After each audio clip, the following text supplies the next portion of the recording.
Okay, good day mga ka-airsoft. Good day mga ka-bigman. Okay mga ka-airsoft, ngayon po, another unit, another airsoft for our ka-airsoft. Okay, unit natin ka-airsoft, Marvin Esguerra of Urdaneta, Pangasinan. Yung kanina, mga for shipping, ngayon for shipping din po to. Ihahabol po natin para bukas ng umaga kukunin na po ng ating courier. Okay? Mga airsoft, kakaiba to. Beretta naman to. Okay, no? Classic na naman tayo. Kanina classic tayo, modern, ngayon super classic, no? Goodbye. Okay. Ito, mga airsoft, ngayon makikita nyo, modern Beretta, ibang-iba po ito dun sa mga WE. Kung mapapansin niyo, ito yung silver edition nila. Pero smoke silver ang datingan, di ba? Napakaganda mga ka-airsoft. Hindi ordinaryong Beretta to, okay? Hindi ito yung parang sa WE, kasi sa WE, ang nilabas na model is the black, the silver, and the tan. Pero ito, makikita nyo, smoke black, parang kalawang ang dating, no? Ang ganda-ganda niya, napakalupit, napakaganda, kumbaga hindi siya masasabing pipitsugin. Okay? So itong unit na to, unit natin ka-airsoft Marvin Esguerra. Number 1, ang Beretta. Warning ko lang sa inyo, kailangan pag isa-save ninyo, sabay. Hindi siya pwedeng i-access ng one-sided dito or dito. Hindi pwede, okay? Kailangan pag i-unsave ninyo, sabay pa rin. Yun. Kailangan save, sabay. I-unsave, sabay. Bakit? Nasisira, napuputol to. Tignan nyo to mga ka-airsoft, no? Tignan nyo itong isang Beretta, ipapakita ko lang sa inyo. Tignan nyo yung sample. O, diba? Naputol. Kasi, yung user nito, kaliwete, sinesave niya dito. Ginaganon lang niya. So, napepersa, nababasag yung mismong safety lever. Okay? Kaya kung mapapansin nyo, yung safety lever sa kabila, meron, buhay. Ayan. Ngayon, ayan, no?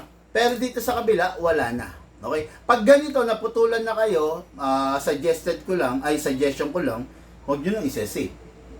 Diba? Pero habang hindi napuputol, kailangan ingatan ninyo. Isa-save ninyo, sabay. Unsafe ninyo, sabay din. Okay?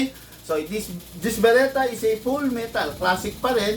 Makikita nyo, yung sight niya, conventional lang. Hindi siya optic. Hindi optic front, hindi rin optic rear.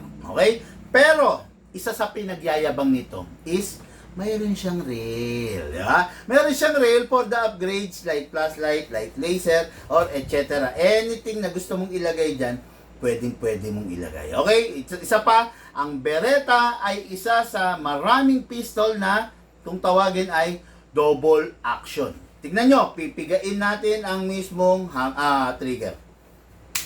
Ayan, okay. Yung unang action, double action, ibig sabihin dalawa, di ba? Yung unang action is once you press the trigger, merong hammer na pumapalo.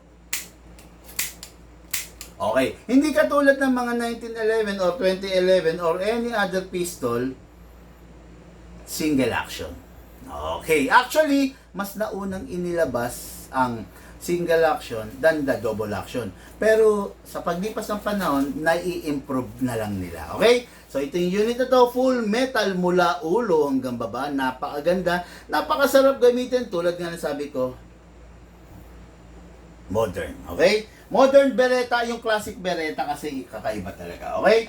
Ngayon mga airsoft, kuha tayo ng silicone oil. Importante po ito. Hindi natin pwede pabayaan sa oil yung unit natin. Press the valve, then spray. Okay? After that, dito rin sa ilalim spray. Yun. Okay na. Ngayon, ito yung unit. Diba? Kasi natin, i-lock manually, isprayan natin doon sa nozzle. Yun. Okay. Itong unit na to, atin lang to ha. Sikreto lang natin to. Full upgrade. Ay, sorry. Hindi pala siya full upgrade. Upgraded. Number 1, naka-fix outer barrel. Tignan nyo, pengi akong Beretta. Ay, ito. Pansinin ninyo itong Beretta na to ha. Beretta to, ayan. Ito yung WE Beretta, ayan. Pansinin ninyo, di ba? Kumakalog. Kasi hindi ito naka-upgrade. Hindi naka-fix outer barrel. Ito, kanina lang, in-upgrade ko. Ayan, no? Naka-fix outer barrel, oh. Hindi siya kumakalog kasi naka-fix outer barrel. Ito, tignan nyo. Hindi siya naka-fix outer barrel. Kaya, kumakalog siya. Okay? Ayan.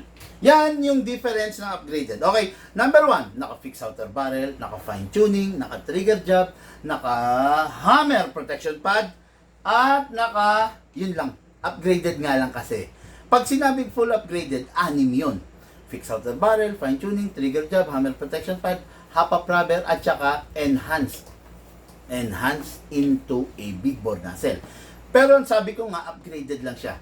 Fix outer barrel, fine tuning, trigger job, at saka hammer protection pad. 4 lang, pero okay na yun. Wag na kayong mag-alala dahil hindi na rin magpapahuli yung unit nyo pag ganun. Okay?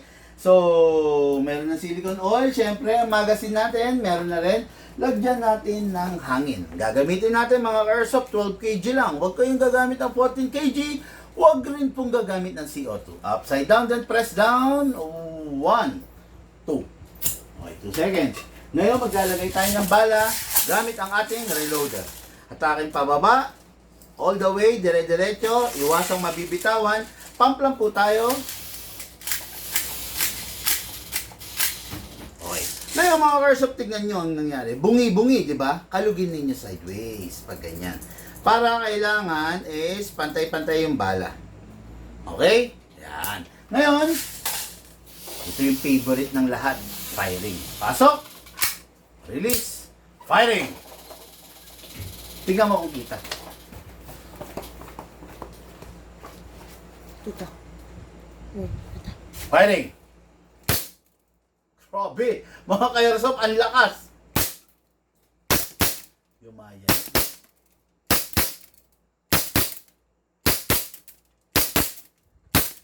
Open slide.